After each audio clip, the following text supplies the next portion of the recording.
Sou Carlos Barroso com o debate de Cena Política. O nosso programa, há quase 3 anos no ar, agora está em Governador Valadares, Canal 9, e Ipatinga, Canal 20, sempre pela NET. Voto em lista. Vou resumir jornalisticamente. O que é isso? O cacicão do partido, em geral, estará nos primeiros lugares da lista em que você vai votar.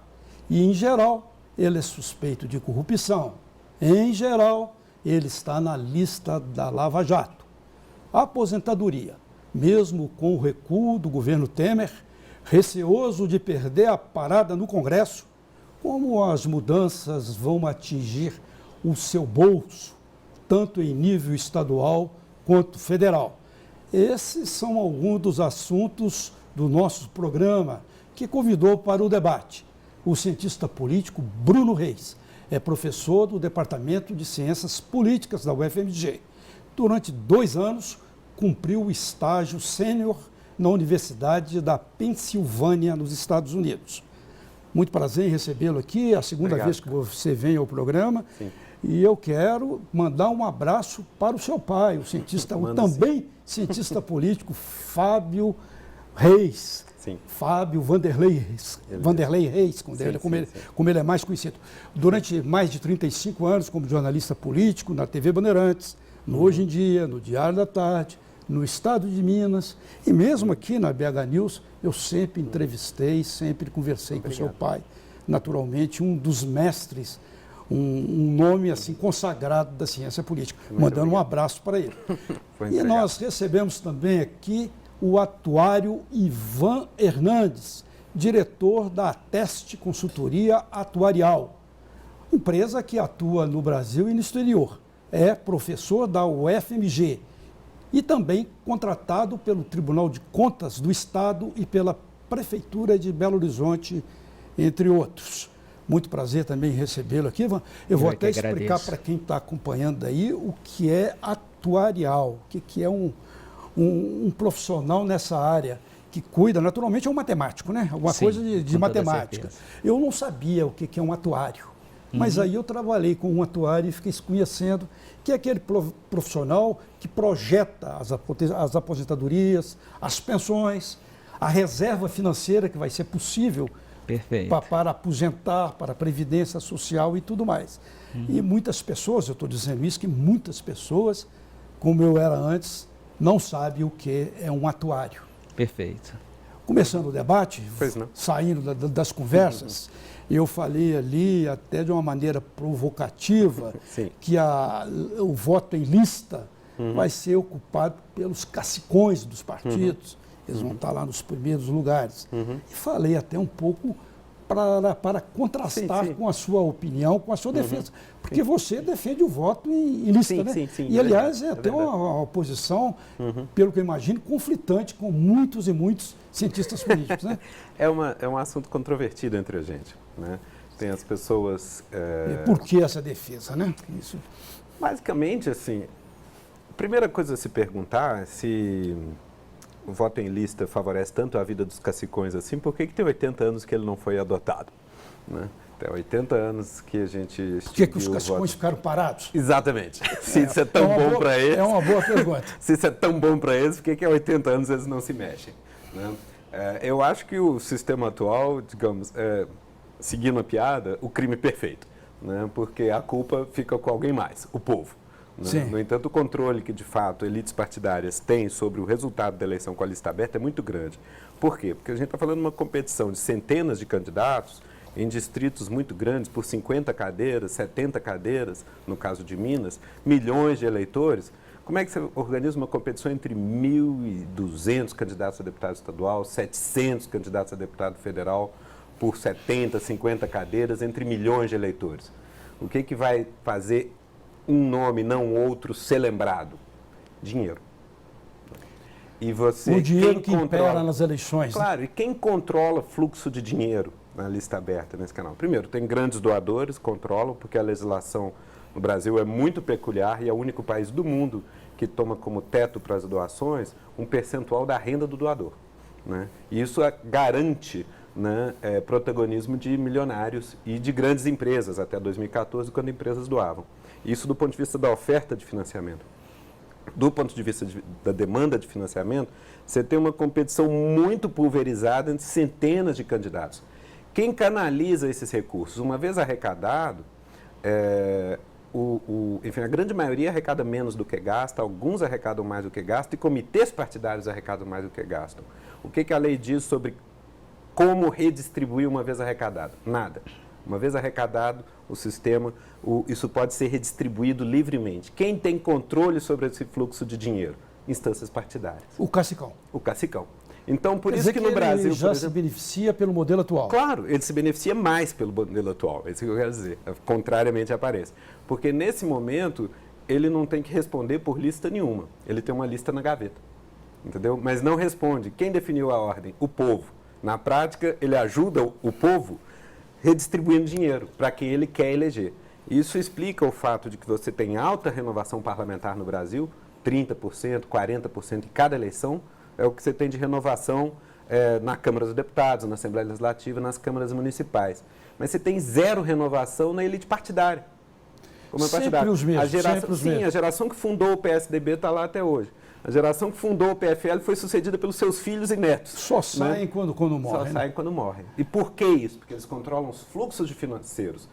Se você fecha a lista, é claro que no primeiro momento aqueles que têm mais poder vão lutar pelo topo da lista e vão fazer pressão na convenção para sair em primeiro. Mas o Bruno, e o eleitor? Como é que fica? Ele não vai poder votar, vai ter que votar numa lista fria. Ele vai escolher o seu partido. Só. Ele vai escolher seu partido. E votar numa lista fria. E é isso, porque, mas o que o eleitor faz agora? O que o eleitor faz agora? Na prática, as pessoas, os deputados, os vereadores, são mesmo uma bancada com muito controle do líder partidário lá, na bancada. Só que ele faz campanha falando de outra coisa, de si. E mais, como é que a gente escolhe quem a gente vai votar? A gente conhece, dos 700 candidatos, a gente conhece uma meia dúzia. Aí escolhe um. Aí, na esperança de, aquele carinha é legal. Aí, no dia seguinte, você fica sabendo que ele ficou em 30º na lista dele, na coligação dele. Quantos a coligação elegeu? 3. Aí você descobre no dia seguinte da sua votação que ele nunca teve chance, né? E aí você descobre quem são os 3 em que você de fato votou. Aqueles 3 que se elegeram na coligação dele e que nem precisa ser do mesmo partido. Mas muitas vezes são os pesos pesados. São os de sempre. Os pesos pesados. São os de sempre. Mas vai trocar 6 por meia dúzia. Não, porque agora você vai saber quem são os 3 que estão no topo da lista. E se são aqueles caras de sempre que você não gosta, você fala, na hora que chega esse carinha legal pedindo vote em nós, ele não vai poder falar vote em mim. Ele vai ter que falar vote na gente. Ele falou, vou votar em vocês, olha os 10 primeiros da sua lista. Não vou votar em você. Sem entendeu? dúvida. Porque você fica... O que acontece? Com a lista fechada, pré-ordenada, o que acontece é que todo o público e toda a campanha, toda a imprensa fica sabendo desde julho nas convenções quais são as verdadeiras chapas. Sim. E vão para a discussão política. Nesse momento é o seguinte, o que a cúpula partidária faz? Carimba todo mundo, é um grande cartório, chama um monte de gente, quanto mais candidato melhor, porque pulveriza esse voto. E esse voto, o que acontece? Quantas cadeiras vai ter cada partido, cada coligação? Proporcional ao número de votos que a coligação toda teve. Aí fica aquele monte de bagrinho que nunca teve chance pedindo voto. E um monte de gente descarregando ele. 500 votos para um, 200 votos para outro. Tudo isso ajuda a aumentar. É o que acontece hoje. O Bruno, aumenta a cadeira. Agora, o que eu digo é assim, a lista fechada joga o partido na chuva. Entendeu? Joga a cúpula partidária para sair do armário e a chuva mostrar a cara e, entendeu? Joga. Se por alguma razão um partido qualquer pega todos esses caras que estão no noticiário e bota no topo da lista, o que vai acontecer? Você, talvez, vai poder fugir para outro partido. Isso é interessante, quer dizer que agora o manda-chuva vai ter de cair na chuva. Vai ter que mostrar eu vou rodar aqui se isso emplacar, eu ainda estou... Ainda tem suas dúvidas, né? Eu acho que não vai emplacar. Vamos rodar aqui que eu quero conversar com o Ivan Atuário, Ivan Hernandes. Seguinte, como eu disse ali, o presidente Temer recuou, assumiu, ele que assumiu a liderança da reforma da Previdência. No meu entender, ninguém quer mexer com isso, isso é queimativo eleitoralmente, e ele está assumindo isso, e ele fez um recuo, vamos até ler aqui no jornal, sobre essas questões, né? Sobre as regras de transição da aposentadoria rural, que era uma grande crítica, O acúmulo de pensão e aposentadoria também está recuando nisso. Antes, pela proposta inicial, não podia, né? As aposentadorias para policiais e professores e o benefício assistencial pago a idosos e pessoas com deficiência, pobres, que é o BPC. Sim. E não deixa eu entender como o matemático que estuda projeções de aposentadoria e tudo mais, qual é a sua análise dessa proposta do governo, mesmo com o recuo? E se é sobre essa polêmica que eu queria te ouvir, que eles falam que a Previdência não tem dinheiro, tem muita gente que fala que tem dinheiro, que recada de várias fontes, que o governo não revela o caixa da Previdência. Qual é a sua análise, Ivan? Bom, nós precisamos entender alguns pontos preliminares para então entrar nesse debate com mais qualificação. Primeiro que essa reforma, ela afronta 3 princípios básicos da Constituição, 3 artigos, não é? O artigo 10 diz que qualquer reforma da Previdência precisa ser precedida de um debate em que são envolvidos principalmente empregados e empregadores, que são os maiores financistas da Previdência. Isso é o artigo 10. No artigo 40, que trata da administração... Você está vendo isso? Eu estou só vendo pegando o andar de cima para discutir. Não, mas eu gostaria de ter essa situação. E então, no artigo 40, que trata da administração pública e, por consequência, a previdência dos servidores públicos, estaduais e municipais, fundamentalmente, e também no 201, que aí sim fala do regime geral do nosso INSS, estamos a dizer que há necessidade de estudos atuariais que demonstrem o equilíbrio financeiro e atuarial. Essa proposta de reforma, né, essa PEC 287 de 2016, não prevê isso. Primeiro, não houve um debate, os empregados e empregadores não foram ouvidos e ela afronta porque não tem estudos atuariais. Pedimos isso, fizemos um requerimento para o ministro da Fazenda, depois para a Câmara dos Deputados e não tivemos respostas. Então fizemos um parecer em que dizíamos que um parecer técnico dizia isso e 28 deputados assinaram um mandado de segurança e entraram no Supremo exigindo que se apresentasse os estudos atuariais. Não é? E o ministro Celso de Mello, em nome do Supremo, despachou dando 10 dias à presidência da República para apresentar esses estudos. Isso ainda está em processo ainda, né? Até hoje, os 10 dias já se expiraram e a gente ainda não viu esses estudos. Quer dizer que a conta não aparece. A conta não aparece nem do passivo e nem do ativo. Nós precisamos entender que previdência não é despesa, previdência é transferência de recursos. Em alguns municípios, mais de 3 mil municípios brasileiros, a transferência que o INSS faz, o regime geral faz, é maior do que o fundo de previdência. O fundo. Cadê o nome? O fundo. Da Previdência. De participação dos municípios, sim, constitucionalmente previstos. Então, veja. Que é um dinheirão, né? Exatamente. Dinheirão. Mas o município recebe menos desse fundo do que dos pagamentos de INSS na base de um salário mínimo. E agora se quer que as pensões sejam inferiores a um salário mínimo. Isso está na proposta. E não foi mudado. Não é dos itens que... Não está nos recursos. Não está nesses 5 itens. Bom, o governo, então, aos nossos olhos, fez aquela situação clássica de estabelecer um pior cenário para depois, então, recuar e ter um melhor cenário. Colocou o bode na sala, Colocou o bode na sala, é verdade. O bode estava incomodando, tirou algumas coisinhas. Então eles ainda estão dando um banho no bode, não é? Cortando aí, aparando os pelos. Estou dando um trato no bode. Mas ele sairá. Ele sairá. A minha impressão pessoal é de que essa reforma não passa. Temos que entender que previdência é uma questão de Estado, não é de governo. E isso é verdade, porque vejam que nós tivemos a Constituição em 88, depois em 98 votamos a Emenda 20, que passou a vigir em 2000, nós estamos falando do governo Fernando Henrique Cardoso, depois tivemos a emenda já no governo Lula, 41, depois a 47 ainda no governo Lula. Cheio de remendos, né? Sim. Em 2013, a Dilma já tinha um projeto de previdência a ser encaminhado ao governo, ao Congresso. Então, nós precisamos compreender que temos algumas dificuldades. Mas o ideal seria que a gente olhasse esse aumento de longevidade como uma coisa positiva.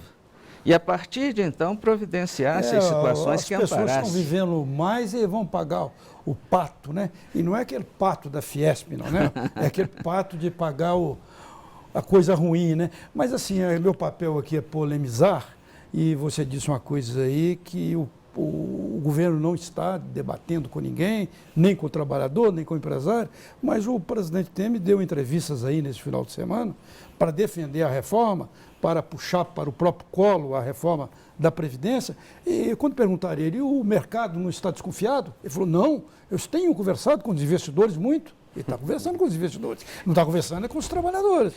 É verdade. Nós é o que ele falou, né? Eu não estou querendo colocar um foco crítico no presidente Temer, não. Foi o que ele falou nas entrevistas. Ele não falou, estou conversando com trabalhadores. Não, eu tenho conversado muito com os investidores.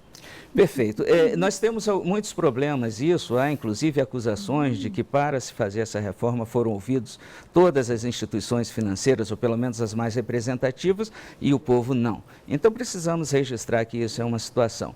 Por outro lado, eu dizia, a reforma da Previdência é necessária porque as pessoas estão vivendo mais, e isso é uma verdade. O tanto que isso é bom, né, provoca que a gente guarde mais recursos para isso. Mas nós não podemos viver numa ditadura da longevidade.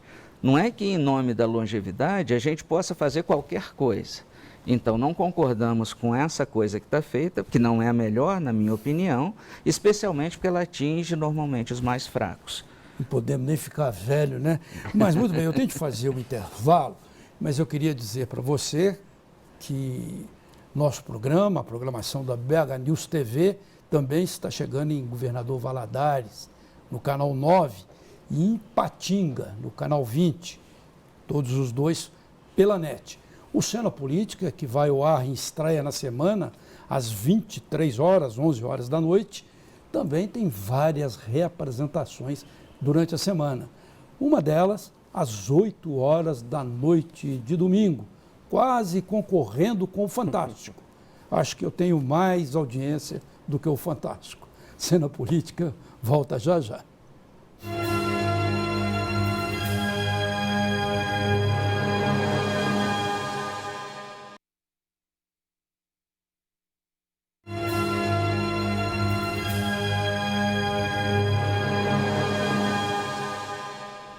Segue Cena Política debatendo o voto em lista, como você fica nessa reforma da Previdência, como vai atingir o seu bolso, e é o que nós vamos continuar perguntando aqui ao professor Hernandes. Pois não. Professor, o governo, ao que parece, está escondendo a arrecadação da Previdência. Eu queria a sua análise, por que ele está escondendo e como é que isso vai atingir as pessoas, a quem atinge essa reforma, principalmente, quem lucra e quem perde, tudo tem lucro e perda, né? Perfeito. Na verdade, o que a gente precisa entender é que o governo, ele, não sei se esconde, mas talvez seja essa a melhor palavra para dizer que ele não mostra. E não mostrando está a esconder. Nós precisamos saber quanto arrecadamos e quais as fontes de arrecadação. Veja que nós estamos a falar de um recurso que a gente ainda não entende bem como é aportado, porque o grande financiamento são as contribuições previdenciárias de empregado e empregador. Mas nós temos outras receitas destinadas a esse custeio. E esses valores não estão bem determinados. E, além disso, nós temos uma desvinculação da Receita da União, aprovada no ano passado, de 30%. Então, nós vamos precisar aumentar a arrecadação e 30% desses recursos arrecadados vão ser desvinculados da Previdência. Então, nós vamos aumentar a contribuição para pagar 70% e 70% financiar a Previdência. Então, nós estamos com um problema. Por outro lado, ainda precisamos entender que falamos de um orçamento da Seguridade. A Seguridade Social envolve, além da Previdência, a assistência social e a saúde. Então, era preciso que a gente desvinculasse isso para estabelecer também qual é a transferência que se faz para a Previdência Urbana, que, segundo a própria ANFIP, a Associação dos Auditores Fiscais, diz que há recurso suficiente para custeá-lo. Temos a Previdência Rural, que talvez, um dos argumentos do governo é de que ela seja deficitária. Então, nós precisamos entender como que esse bolo formado para depois saber como que essas transferências são feitas. Com o estudo atuarial, e o governo tem atuários nos seus quadros técnicos, aliás, atuários competentes, que poderiam fazer esses estudos e apresentar ao debate da população. Bem. Eu vou voltar aqui também à reforma política, mas também queria te perguntar, Bruno, como é que você está analisando assim, essa reforma da Previdência? O seu colega professor aqui do UFMG disse aquilo dali, né, que parece que há uma coisa estranha aí no ar, né? Sobretudo, Previdência, né, à medida que desloca o perfil demográfico do país, ajustam-se regras de Previdência. Fazer de tempos em tempos alguma mudança de regra da Previdência, não só normal, como inevitável. A questão faz parte do contexto. Faz parte, de uma geral, da dinâmica política de longo prazo. Do nosso contexto especificamente, faz parte, torna-se previsível um tipo de reforma da Previdência, que até onde dá para enxergar, acompanhando nos jornais como leigo, uma reforma que bate duro na base da pirâmide, né? Nos mais pobres, em cima de benefícios. Mulheres, né? Mulheres. É injusto com as mulheres. Parece que esse governo tem um problema com mulher, né?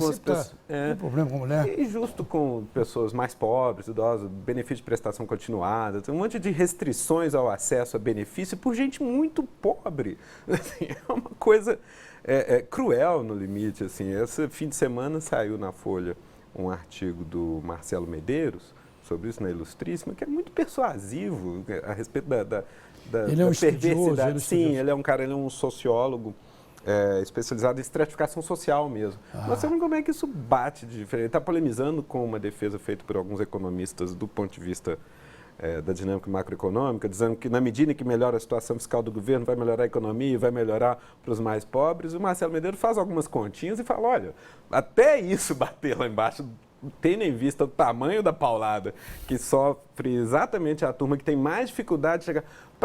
Para nós, por exemplo, para mim, que tenho carreira numa universidade, já tenho idade e estou meio protegido da reforma. Mas quem vai ter uma carreira numa universidade federal, ficar 30, 40 anos, talvez tenha mais facilidade de conseguir 49 anos de contribuição, fazendo carreira mais ou menos segura, em lugares bem remunerados, a longo prazo. Mas um pedreiro, né? Claro!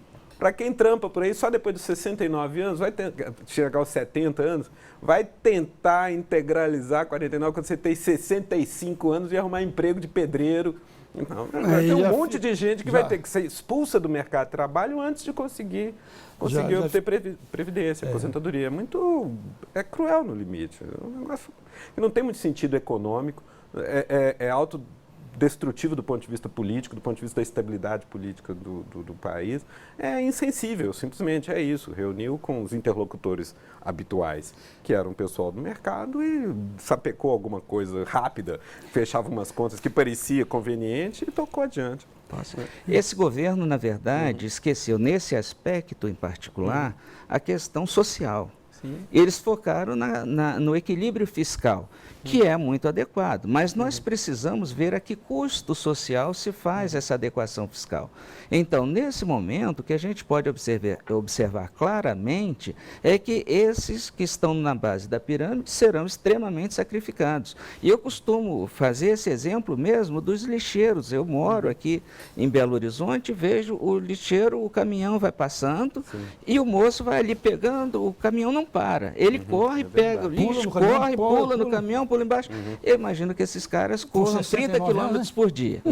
Se a gente tivesse um plano de carreira em que aos 30 anos ele pudesse, não precisava nem melhorar o salário, mas ele ocupar algum serviço administrativo na própria empresa, estava resolvido. Mas isso não ocorre. Esse cara não tem produtividade aos 50 anos, que dirá aos 65. Mas olha só, olha que coisa interessante. Pergunte ao governo por que chegaram a 65 anos. E eles vão lhe dizer o seguinte, porque é a média dos países desenvolvidos.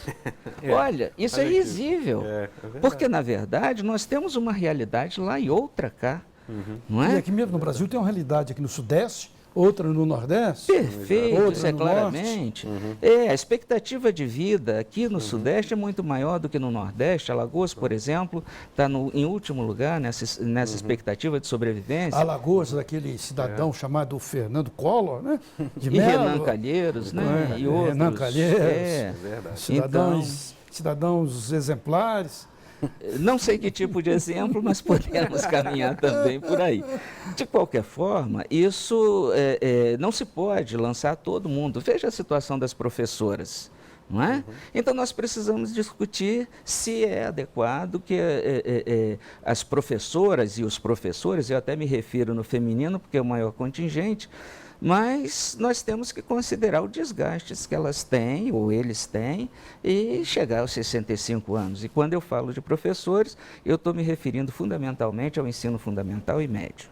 Sem dúvida. Eu vou fazer mais um intervalo. Eu ia perguntar sobre a reforma política e fica para a volta. Cena política, volta já já.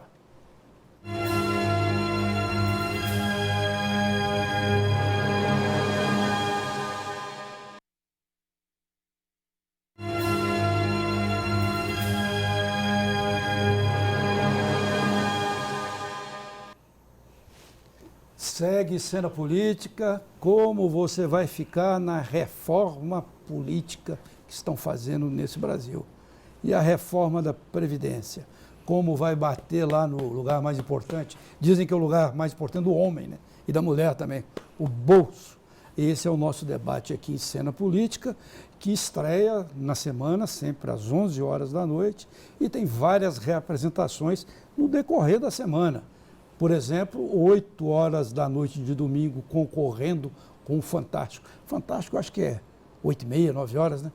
Eu não tenho muita certeza, mas está dentro do horário de Cena Política. Prefiro a Cena Política. Professor Bruno, bom, sem brincadeira, vamos voltar a um assunto sério aqui, né? Mas a gente tem de brincar um pouco também. Né? Diria Oswald de Andrade, ou Oswald de Andrade, eles preferem essa pronúncia. Amor, humor, né? Tem de ter amor e humor. Mas o relator da reforma política é o deputado do PT, né? É interessante, é do PT. Que geralmente algumas propostas são feitas aí pela direita e tudo.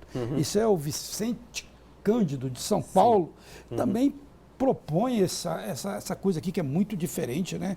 Que é a candidatura simultânea, né? Simultânea.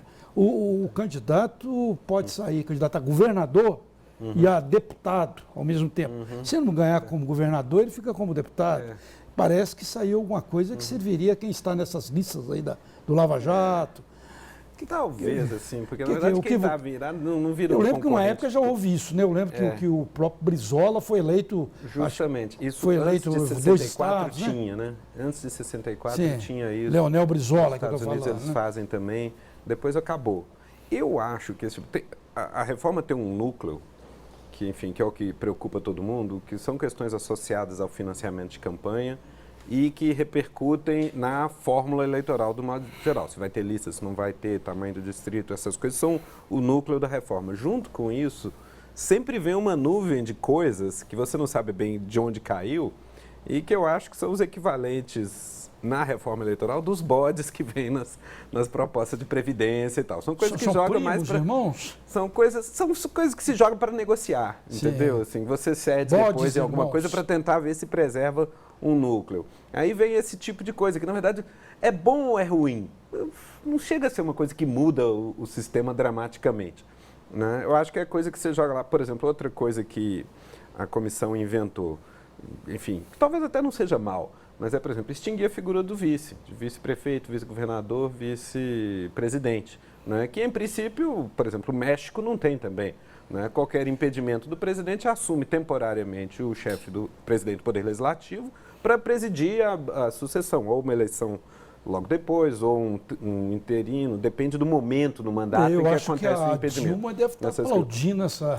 Pois é, a Dilma... é sintomático, quer dizer, é muito sintomático o Congresso sair com uma proposta dessa quando o presidente é um vice que assumiu. Mas, enfim, esse é o tipo de coisa. Até por isso é pouco provável que uma coisa dessa seja aprovada, porque o Temer tem maioria e o Congresso mesmo foi que deu o mandato para ele ao aprovar o impeachment. Então, é uma espécie de marcação de posição ali de um relator que é do PT, falar esse negócio de vice tem que acabar com isso, né? Porque, enfim, o Temer agora é um inimigo.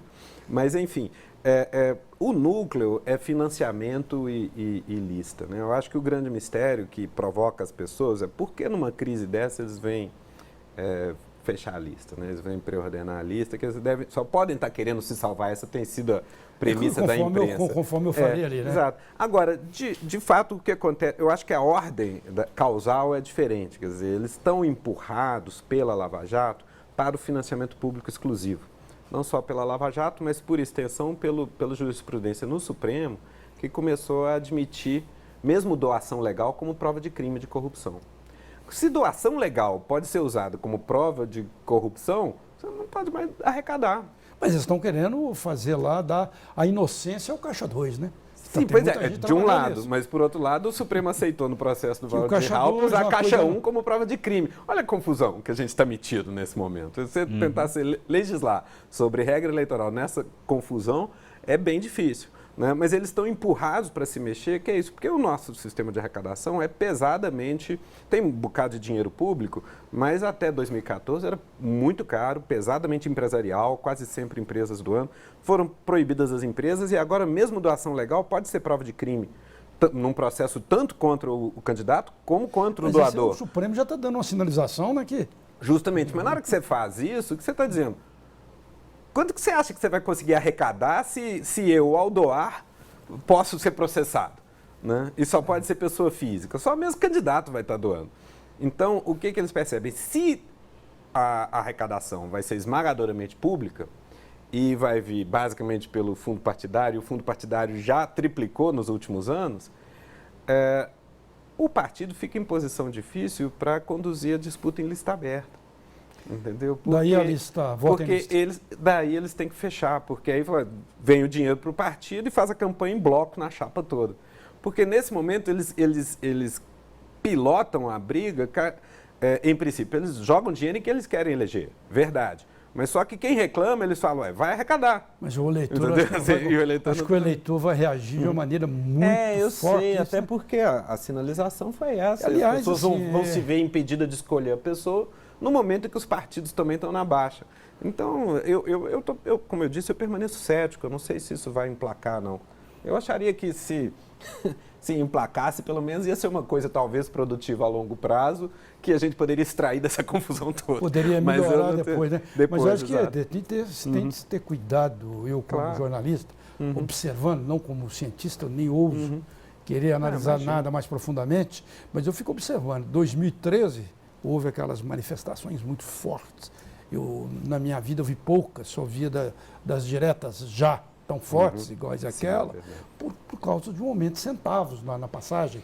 Foram centavos lá em São 20 Paulo. centavos. Agora, esse atual governo aumentou o Enem em 20%, de 68, a matrícula, a tarifa da matrícula, de R$ 68,00 para R$ 82,00, 20%.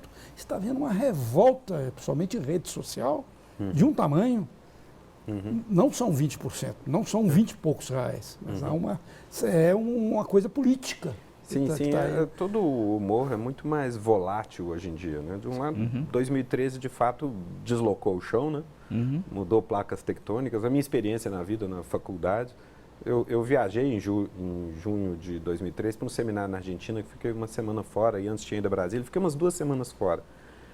E eu saí, portanto, na metade de junho e voltei no final. Eu achei que eu tinha saído de uma faculdade e voltei para outra. Saiu de um país e voltou para outro. Exatamente. Ela continua sendo outra faculdade até hoje, no meio dos estudantes e tal. Mudou a atmosfera política depois de... Teve um interregno entre o impeachment do Collor, os caras pintadas, até 2013, que foi muito pacífico. Inclusive de militância de juventude, tarará, e o sucesso do PT, Lula vai ao poder. Agora está vendo uma espécie de passividade, mas nem tanto, né? Não, e tudo mais volátil. E tem o ingrediente da internet e das redes, que você nunca sabe exatamente o que vai incendiar ou não, o que vai pegar ou não. Mas aconteceram 2 coisas com as redes. Uma, as organizações habituais se enfraqueceram, porque as pessoas não querem mais necessariamente ir num monte de reunião, na associação X, no sindicato Y, ou mesmo no partido tal, porque elas têm também a impressão de que elas estão muito próximas de ser influentes de qualquer maneira lá na internet, de alguma maneira. Então, dispersou essa organização, mas, por outro lado, essa avalanche na internet, às vezes pega, às vezes não pega, todo o cenário é muito mais volátil e incerto. E, enfim, a gente tem que aprender a viver com isso agora. E o Facebook já está querendo controlar, né? Já está querendo... mas controla controlando mesmo. Aí, né? Como diz o Assange, a melhor máquina de espionagem jamais inventada. O Facebook.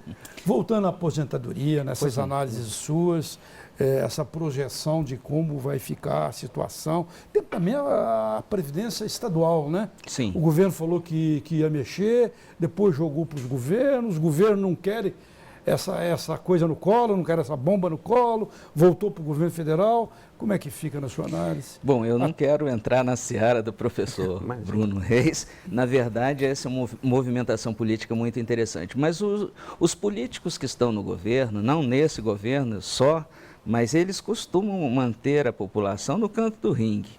Não é? E tem uma política do medo, porque no Deixa momento... nas cordas. Exato, no canto mesmo da corda e a gente imprensado ali, porque quando não é uma coisa é outra, é a zika, é a chikungunya, de repente é a carne fraca, de repente é a reforma da Previdência, a terceirização, e isso vai mantendo a gente aqui acuado e sem possibilidade de reagir.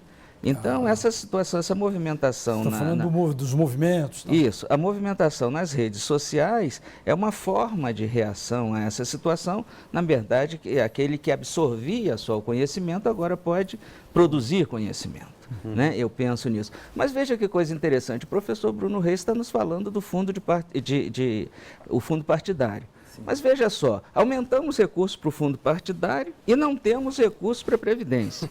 Aí vamos aumentar as contribuições para a Previdência. E 30% desses recursos ficam desvinculados. E o governo vai transferir para o fundo dos partidos, não é? Então tem uma correlação aí inadequada. Por outro lado, o governo faz renúncias fiscais específicas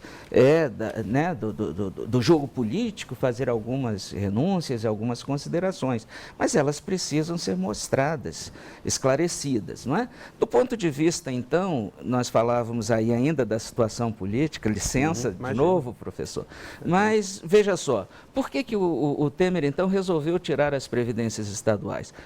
A meu ver, né? É meu julgamento. Ele não tinha mais amparo político. E o que ele então pensou? Vamos envolver os governadores que vão pressionar suas bases representativas no Congresso, porque aí eles votarão a favor, não é?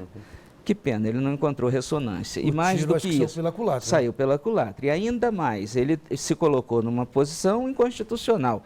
E nós estamos falando de um professor de direito constitucional, que é assim que o atual presidente se apresenta. Então, veja só, essa situação é inconstitucional, vez que a Constituição fala em previdência de uma organização única.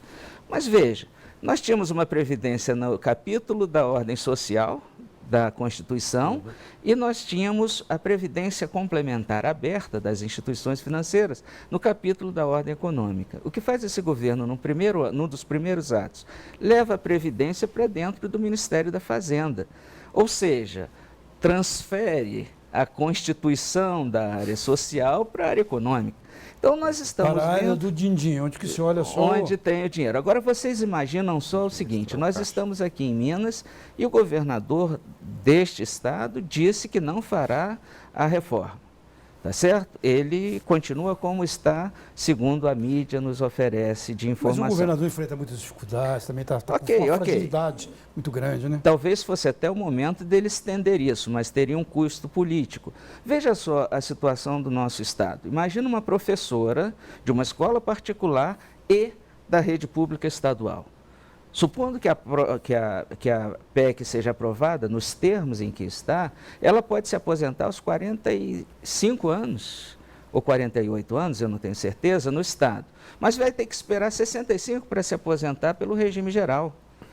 Então, veja, nós estamos trabalhando numa situação. Agora, imagina duas irmãs, e uma que está no Estado e outra no regime geral. Não é? Então, nós estamos com algumas dificuldades. Você coloca assim, às vezes, duas pessoas com trajetórias quase similares e depois com uma distância imensa da aposentadoria. Né? Isso é uma situação de muito conflito nessas pessoas. A pessoa nem consegue trabalhar direito, né? Fica... Perfeito. Muito bem, Cena Política faz mais um intervalo e volta daqui a pouco.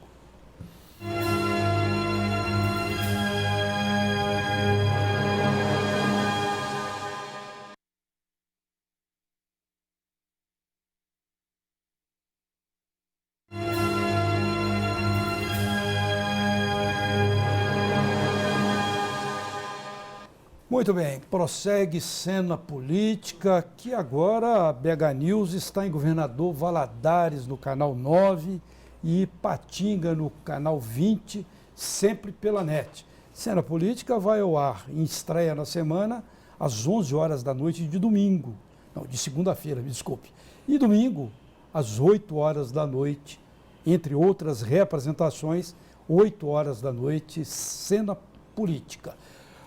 Professor, vamos continuar a questão da aposentadoria e depois a gente volta à reforma política. A gente também pode misturar tudo, porque tudo está num balaio. O balaio é quase um só, né? Mas o governo Temer projetou agora um aumento do déficit, que já era enorme, de 79 bilhões de reais para 2018, para 129 bilhões de reais. E aí a Previdência não cabe, não, só tem dinheiro para déficit, para tudo, e a Previdência tem que ser exaurida, tem que ser, né, emagrecida. Essa é uma novidade que o Brasil inventou, não agora, neste momento, mas há 2 anos atrás. Você que é um mestre do atuarial, da matemática do dinheiro? Da matemática do dinheiro. Mas, na verdade, a situação é que a gente estreia numa situação de aprovar um orçamento com déficit. Quer dizer, você faz na sua casa um orçamento doméstico... E aumenta no meio do caminho. Pois é, e aumenta o déficit no meio do caminho. É um pulo, né, Bruno? Então, isso resulta em endividamento, naturalmente. A nossa dívida interna não é pequena e acaba que, então, para ter dinheiro novo, eu preciso remunerar muito, daí as taxas de juros não baixam. E nós temos, então, um ciclo vicioso aí, poderíamos reverter isso para um círculo virtuoso. Mas a questão da Previdência, veja bem a situação em que o movimento do ajuste fiscal focaliza. Ele está preocupado em gastar menos. 90% das aposentadorias tem o valor de um salário mínimo, que é o piso previdenciário previsto na Constituição. Vejam bem. Que pode até acabar, né? Que pode até acabar. Inclusive, há uma pressão para que o piso previdenciário atinja um determinado valor e só seja corrigido pela inflação e não mais recebendo os aumentos reais que o salário mínimo recebe nos tempos bons. O governo Temer, né? Deu agora um aumento real. Deu continuidade. A gente tem que falar de todos os lados, né? Claro. Deu continuidade àquela política de aumento real para o salário mínimo. Perfeito. Que agora, ano que vem, vai para 900 e tantos mil, né? Não lembro. Acho que 970. Reais, né? Reais. Mil, não. Pois é. Mas, na verdade, veja que não chega a mil, não. Veja que na reforma estão falando que as pensões, desde já, serão menores do que o salário mínimo, a depender do grupo familiar que recebe esse valor. Então, imagina que o cônjuge provedor morra, o cônjuge que depende desses recursos está vivo e não tem filhos dependentes. Então, ele receberá, esse cônjuge, 60%. Ora, se a aposentadoria era de um salário mínimo, essa família, né, esse cônjuge sobrevivente, viúvo ou viúva, receberá 60% do salário mínimo. Então, nós vamos, mais uma vez, concentrar renda. Não é isso? E aqueles repasses dos municípios, que no início do programa eu falei que são maiores do que o fundo de participação dos municípios, vai acabar encolhendo.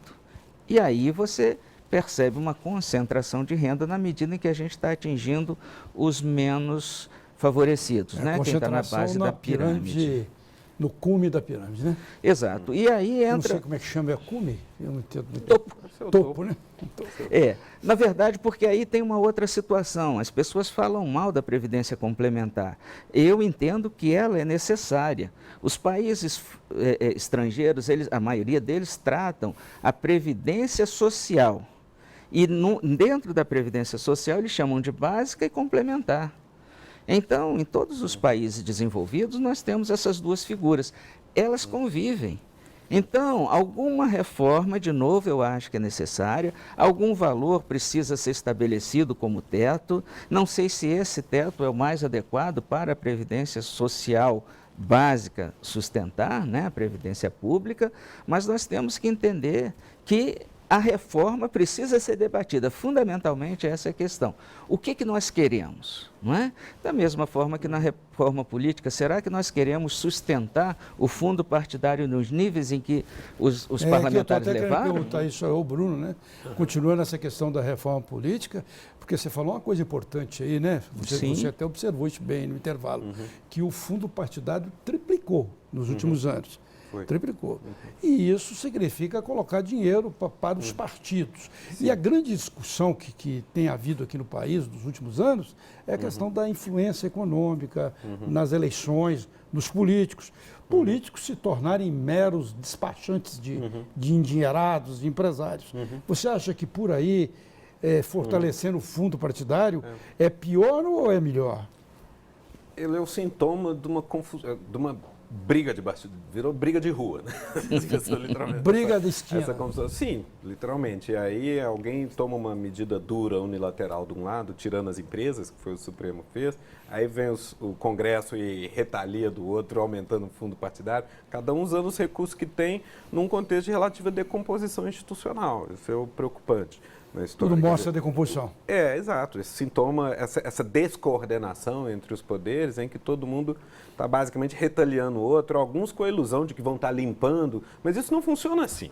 Né? Você organiza o sistema na medida que fixa rotinas adequadas de controles mútuos, internos e tal, e não na ideia de que você simplesmente pega uns caras maus, joga na cadeia, esquece, joga a chave fora e aí com isso depura o sistema. Isso é o caos. As pessoas se protegem do jeito que é possível. O que a gente tinha no Brasil, que de certa maneira a Lava Jato é o sintoma, é o seguinte, o Brasil é aquilo que eu falei logo no começo. Tem um sistema eleitoral que pulveriza, fragmenta muito a demanda por financiamento, com milhares de candidaturas a cada ciclo eleitoral, e em cada distrito tem mais de 1.000 candidaturas, imagina? Quem é que pode saber quem são os candidatos a vereador em Belo Horizonte 16? A gente, se conhecesse 10, a gente está feliz. Eram mais de 1.000, né? Do outro lado, a gente tem um sistema que mais concentra a oferta de financiamento no planeta, porque é o único em que o teto da doação que pode ser feita é proporcional à renda do doador. Então, olha o que a gente fez. Num assunto em que, tipicamente, mundo afora, você tem meia dúzia de chapas ou candidaturas relevantes disputando milhares de doadores potenciais, o Brasil fez uma competição entre milhares de candidaturas disputando meia dúzia de doadores. Então, é óbvio que... Aqueles que têm condição de doar mesmo. Claro, porque podem doar. Claro, se o cara pode doar 10% do dinheiro que tem, para quem que você vai pedir dinheiro? A lei está dizendo isso. Esse dízimo você não vai pedir, lógico, como pedem, é que ganha muito pouco. Para quem ganha o salário mínimo, vai poder doar, que tiver, sei lá, 5 mil de renda anual, vai poder doar R$500. Né? Agora, quem teve 1 bilhão de renda real, de renda anual, vai poder dar 1 milhão, vai poder dar 100 milhões, entendeu? Então, para quem que você vai pedir dinheiro se você for candidato? E aí, quando alguém doa 100 milhões agora, o Supremo está fazendo, com base na Lava Jato, quando alguém doou 100 milhões, aí foi o deputado lá e votou conforme quem deu 100 milhões, ele está sendo acusado de corrupção. Falou, ora bolas, ele ia votar como? Se pode doar 100 milhões. Então, a gente tinha um sistema... Mas aí continua também a dependência econômica e o direcionamento econômico. A gente produziu o sistema político que dá mais poder ao financiamento no mundo, ao financiador, perdão. Né? Então, a gente produziu a elite política mais vulnerável à captura por grande financiador no planeta. E isso se materializou, e é isso que a Lava Jato está destapando. Agora, o problema é como é que a gente conserta isso? Prende esses caras, que estavam, na verdade, dançando conforme a música, ou senta, conversa uma maneira de reequacionar esse negócio. Que seria mais construtivo. Né? Mas vai por aí? Não, nesse momento a casa caiu. As pessoas estão sendo processadas, financiadores sendo presos, parlamentares sendo presos. Em alguns casos, Petrobras sim tinha ilegalidades, superfaturamento de contrato, mas nesse momento a coisa destrambelhou, no sentido de que as últimas delações da Odebrecht são basicamente os caras falando que fizeram doações de 10 milhões, de 5 milhões, caixa 1. Doação legal, não é Petrolão mais, em que você tinha fraude mesmo. Os caras estão falando, sim, eu doei. Aí vem o pessoal lá, o interrogador, e fala, mas em troca do quê? Sempre tem alguma coisa que ele botou. Aí fala, corrupção ativa, corrupção passiva, leniência com quem entregou e cana para o deputado. O que o parlamentar nesse contexto vai fazer? Qualquer coisa para se salvar. Entendeu? Isso não é algo que ajuda a combater a corrupção na próxima esquina. Você faz um espasmo de conflito agora, eventualmente prendendo algumas coisas, rende algumas manchetes, mas na verdade você pode estar destruindo os mecanismos de controle, porque você está um imenso conflito interno à elite política nesse momento. Eu ia falar aquela hora com você sobre as prisões que você está falando, político na prisão, antigos pesos pesados na prisão, empresários entre os maiores do país na prisão, mas lá no Peru agora mandaram prender um governador que recebeu dinheiro da Odebrecht. Pois é, isso vai se espalhando por aí. Agora, a jurisprudência específica de tomar doação legal, caixa 1, como prova de processo de corrupção, é uma inovação brasileira. Não que não tenha compromissos indecorosos por aí, mas é porque se você declara que isso pode ser usado como prova de crime, você inviabiliza qualquer arrecadação. Fala que o país tem poucas inovações, né? Não, está cheio delas. Mas, será que vincular, né, as doações a um valor monetário, a um teto monetário? Exatamente. No mundo seria assim. É isso. A maioria dos países do mundo não tem teto algum. Né? Digamos, 60%, a bem da verdade. Mas eu digo que não ter teto algum é menos mal do que esse teto esdrúxulo que a gente fez, que na verdade incide sobre o doador médio, que chega no 10%, um pequeno empresário pode chegar em 10% antes de ser dono de uma campanha. Agora, você empurra o candidato para pedir dinheiro para gente muito rica. Na hora que você tira a empresa, e tiramos há 2 anos, meu temor é que vai sobrar para o crime organizado, vai sobrar para o tráfico de drogas, etc. E eles que vão colocar dinheiro, mas eles já colocavam, mas eles pesavam menos, agora vão pesar mais. Né? Então, o problema é você... Sim, o que deve ser feito é o que 40% dos países do mundo fazem. Todos os países que põem teto, o teto é um valor nominal. Ele pode estar expresso. X não pode passar daqui. É isso, todo mundo doa igual. Eu apostaria que esse teto proporcional à renda é inconstitucional. Mais do que a doação por empresa. Mais claramente que a doação por empresa. Mas ainda não foi para o pau do Supremo, não, né? Na verdade, olha só como as coisas são. A mesma demanda que solicitou ao Supremo que interditasse a doação por empresa, protestava também contra esse teto percentual. Mas o Supremo ignorou a natureza do teto e concentrou o foco nas empresas. Foi uma decisão errada. Mas pode voltar, né? Sempre pode, né? Mas está produzindo efeitos. Cena Política faz mais um intervalo e volta já.